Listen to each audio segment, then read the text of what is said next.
biar kita tahu apa sih yang dimaksud merdeka itu. Bedanya apa dengan ulang tahun biasa. Kata merdeka itu berasal dari bahasa Jawa. Merdiko. Ini istilah ini zaman dulu, zaman Mojopahit itu diberikan biasanya status di satu daerah yang bebas pajak. Karena mungkin daerah ini jasanya besar. Mungkin kepala daerahnya punya jasa membantu rajanya menaklukkan mana dan lain sebagainya. Nah, kemudian dianugerahi status bebas pajak. Jadi tidak usah bayar upeti lagi ke pusat kerajaan di Mojopahit. Nah, ini namanya merdiko. Secara bahasa ya, nanti jangan dikaitkan dengan berarti hari ini kita belum merdeka Pak, kita masih bayar pajak. Tidak itu. Ini secara bahasa saya. Dulu digunakannya begitu zaman Mojopahit. Jadi untuk daerah yang bebas upeti ke pusat kerajaan. Ini penggunaannya. Yang kedua, bahasanya. Kata merdiko itu tadi dari bahasa Kawi atau dekat ya dengan bahasa Sangskerta, yaitu Mahardiko. Nah, kadang-kadang pakai istilah Mahardika. Itu gabungan dari dua kata, yaitu Maha dan Ardika.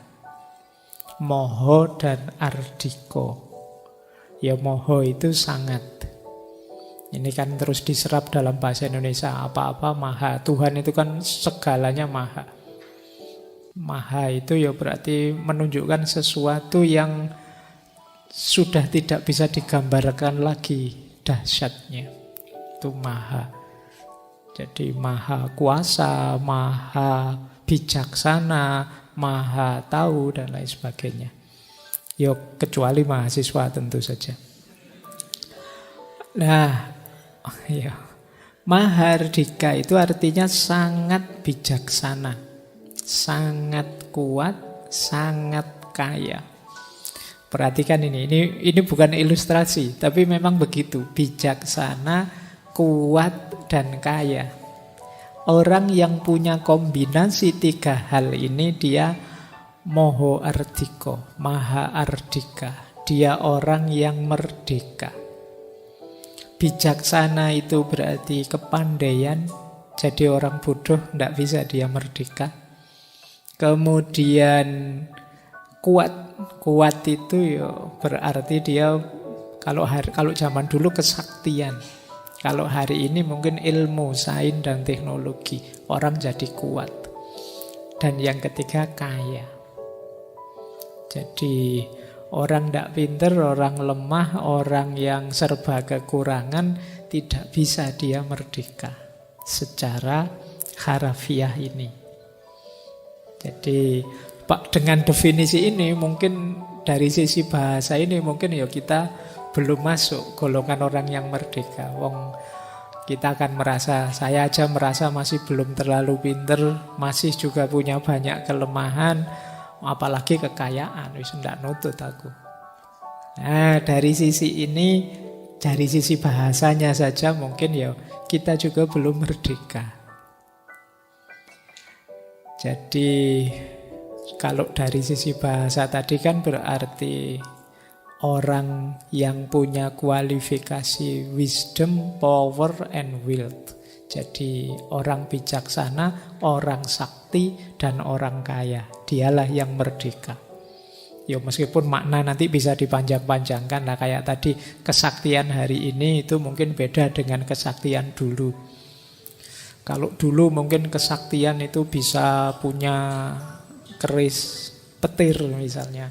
Atau punya apa, itu dulu. Kalau sekarang mungkin ilmu, sains, teknologi. Nah itu kesaktian zaman sekarang. Jadi kejarlah kesaktianmu tapi zaman sekarang. Orang Jawa itu kan menarik, ilmu itu ada tatarannya. Kalau orang Jawa itu ilmu itu ada kanoman, ada ilmu kanuragan, ada ilmu kasepuhan, ada ilmu kasampurnan. Wah, ini levelingnya ilmu ya. Kalau ilmu kanoman itu ya ilmu yang kalian kaji di sekolah-sekolah untuk bekal hidup. Nanti ada ilmu kanuragan. Ini keahlian-keahlian, keistimewaan-keistimewaan khusus yang membuat kalian unggul. Kalau zaman dulu kanuragan itu mungkin ya seperti tadi, kesaktian-kesaktian, orang bisa ngilang, orang bisa bisa terbang dan lain sebagainya, kayak sinetron-sinetron itu. Dulu tapi sekarang kanuragannya beda. Kemudian kasepuhan. Kasepuhan ini level kearifan hidup. Jadi ilmu-ilmu yang mengajari kita bagaimana hidup secara pas, bijaksana.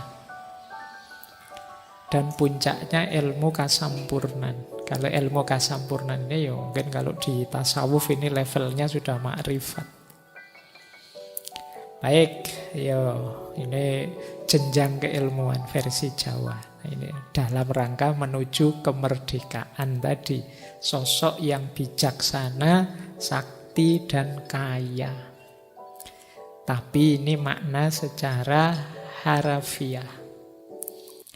Oke, kalian, Pak, apa boleh saya mencari kesaktian-kesaktian juga? Ya boleh, tapi saktimu hari ini teknologi.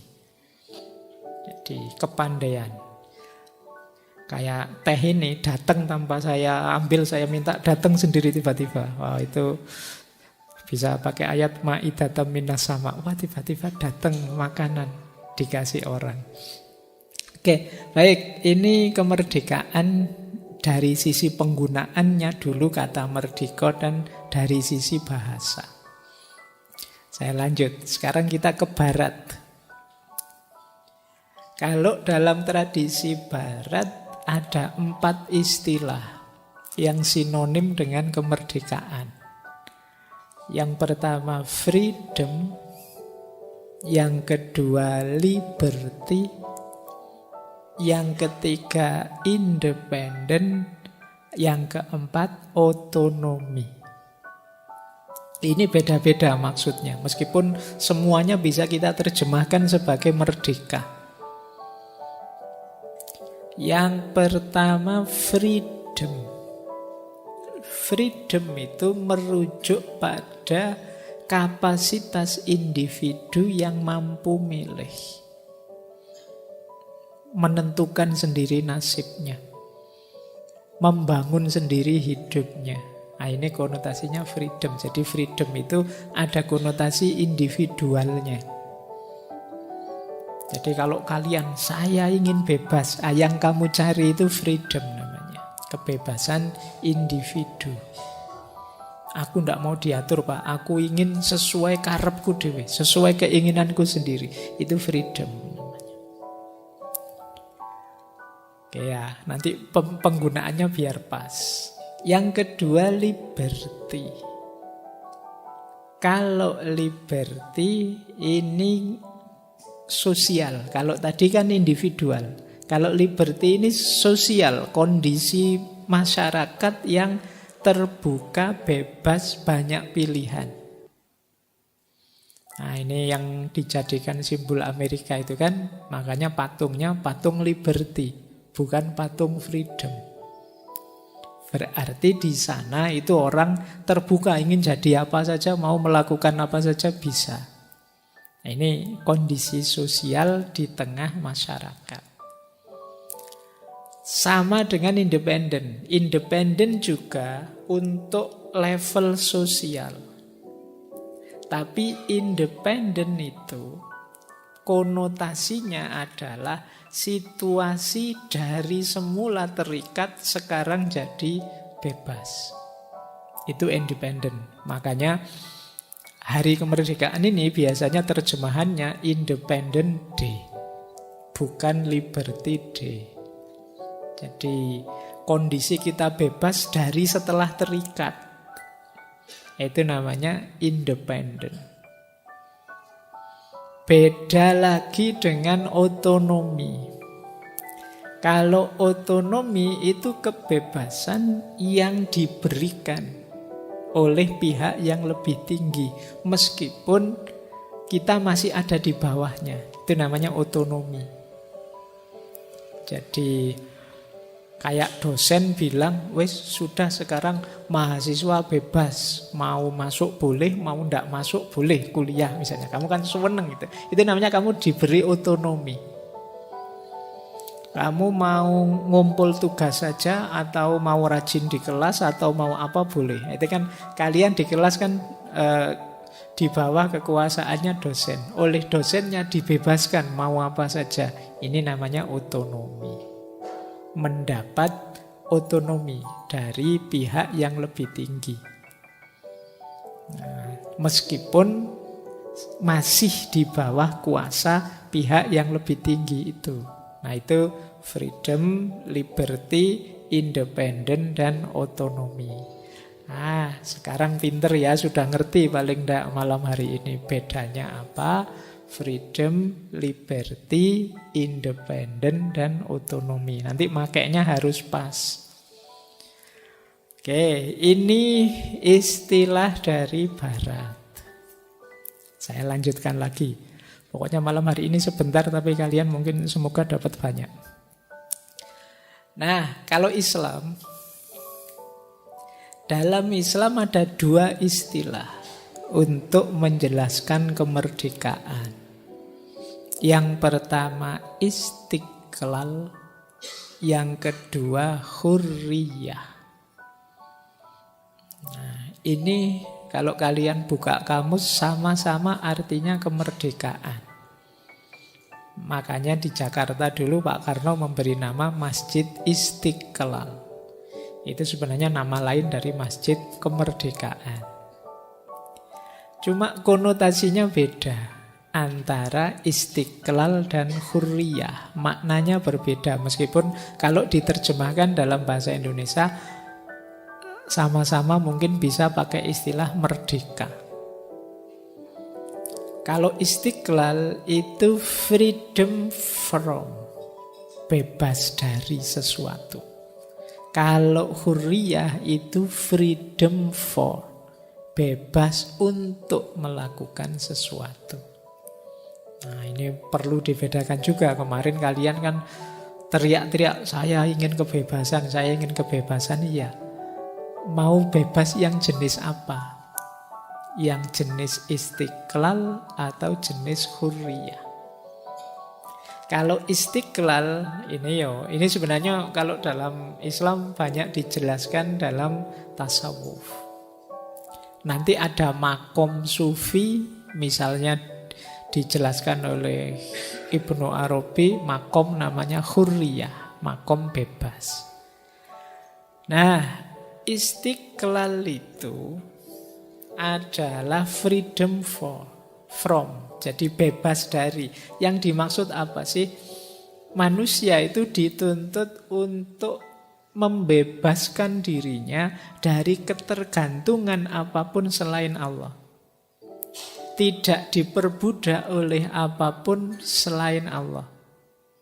Termasuk diperbudak oleh hawa nafsu, diperbudak oleh orang lain, dikuasai, dijajah orang lain. Satu-satunya tempat kita bergantung itu Allah saja. Dan kita bebas dari semua yang bukan Allah. Itu namanya istiqlal.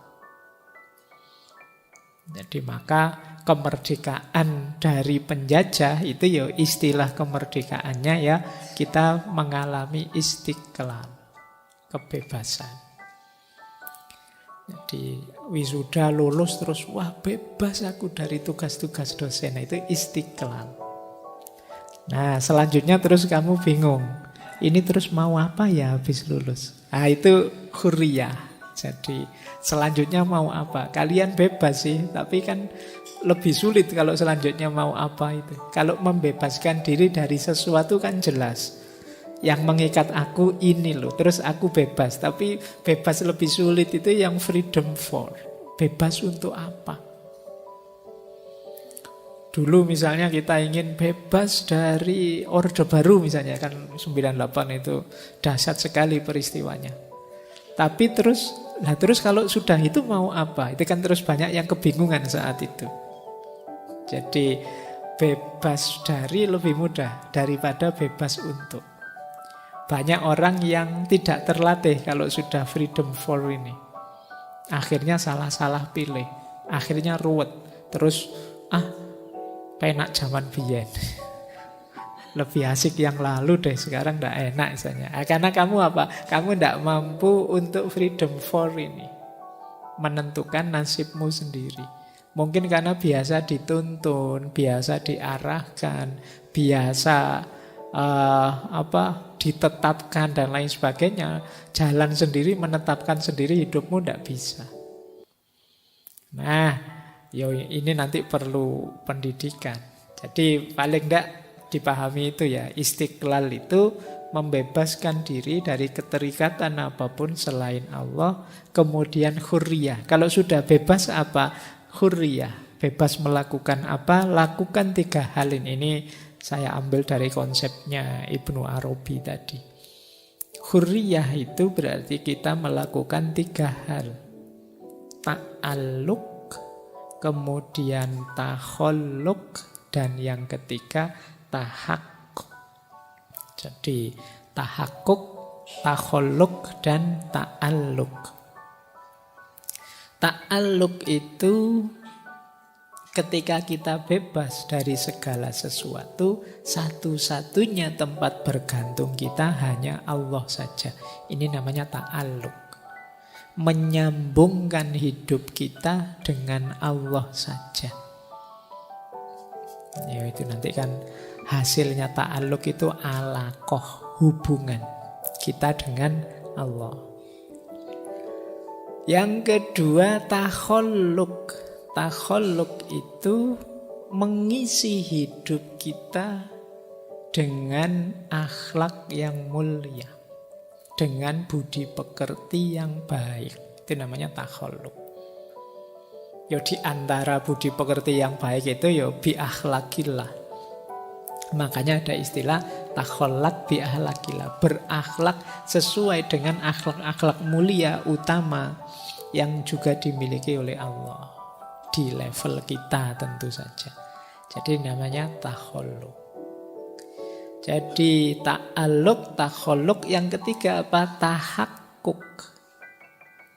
Tahakkuk itu mewujudkan, menjalankan yang benar, yang baik, yang indah, yang kita tahu. Itu namanya tahakkuk. Ini kelihatannya sederhana. Apalagi kalau cuma dijelaskan gini kamu langsung paham. Simple, cuma menjalankannya pontang-panting mesti. Jadi ta'alluq misalnya, hidup yang nyambung terus dengan Allah itu bisa ikhtiar seumur hidup kamu. Takhalluk juga begitu. Apalagi hari ini godaan banyak. Yang ketiga tahakkuk. Jadi tahakkuk itu karena sebenarnya kita itu baik buruk, itu sebenarnya sebagian besar kita sudah tahu. Bahkan orang yang tidak sekolah, tidak kuliah pun sebenarnya tahu kok mana yang baik, mana yang buruk, mana yang terpuji, mana yang tidak. Sebagian besar bisa diketahui asal akalnya sehat, hidupnya beres. Yang sulit itu bukan tahu mana baik, mana buruk, tapi tahakkuk ini, menghidupkan yang baik dan menjauh dari yang buruk. Makanya doa di antara doa yang kita diminta sering mengucapkan itu kan arinal haqqo haqqo warzuqnat tiba'ah. Warzuqnat tiba'ah itu tahakkuk ini. Menghidupkan kebenaran atau hidup dalam kebenaran yang kita yakini. Kapan-kapan kalau ada waktu boleh teman-teman iseng daftari apa ya hal benar, hal baik yang aku tahu ini pasti benar, pasti baik, tapi belum aku lakukan. Boleh kamu coba daftarin ya. Apa saja sih yang saya tahu? Mungkin puasa Senin Kemis, mungkin rajin ngaji, mungkin sholat tahajud, mungkin banyak sedekah, apa saja. Coba kamu daftari ya. Ya kalau ditanya orang, sodako bagus nggak? Bagus dong. Kamu sudah sodako? Nanti. Kalau sudah kaya kan mesti begitu. Ya coba deh latihan ya. Karena di antara amanat hidup kita di muka bumi ini ya tahakkuk. Menghidupkan kebenaran. Jadi baik, ini versi Islam atau sebut saja versi tasawuf. Ada istiqlal, ada hurriyah. Baik, sudah 3 ya, nemu makna merdeka dari perspektif bahasa Jawa, kemudian dari perspektif bahasa Inggris. Nah, kalau ini dari perspektif Islam. Wong ini tirakatan kan tentang Indonesia, jadi paling tidak kita sekarang tahu yang disebut merdeka itu apa.